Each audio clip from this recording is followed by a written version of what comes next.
Question number 8, Grant Robertson. Thank you, Mr. Speaker. My question is to the Minister for Canterbury Earthquake Recovery.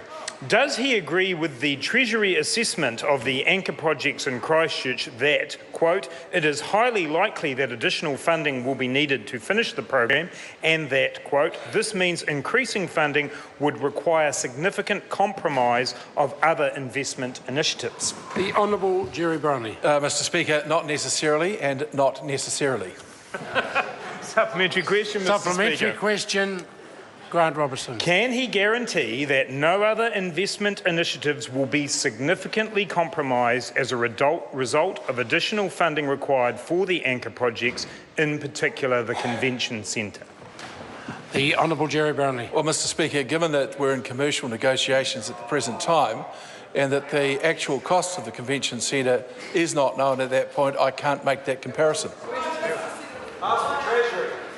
Supplementary question, Grant Robertson. I was thinking it might be a point of order, but we'll make it a supplementary. Can he confirm the statement of Tim Hunter, Chief Executive of Christchurch and Canterbury Tourism, that the Prime Minister had said in August that the government was struggling to get value for money for the Convention Centre proposal? The Honourable Jerry Brownlee. Mr. Speaker, I've got no responsibility for anything Mr. Hunter has ever said.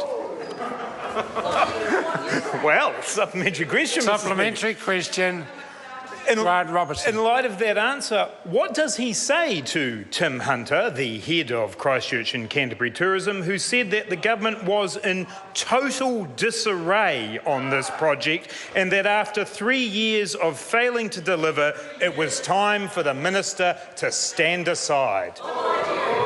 Order. The Honourable Jerry Mr. Brownlee. Speaker, good luck.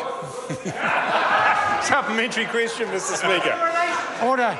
Order. Supplementary question, Mr. Speaker. Supplementary question, Grant Robertson. If the Treasury report into the Christchurch city rebuild that described it as likely to be unachievable was dopey, does that make him grumpy and Bill English sleepy? The Honourable Jerry Brownlee. No, Mr. Speaker, but given the member's performance in his portfolio, it certainly makes him dozy.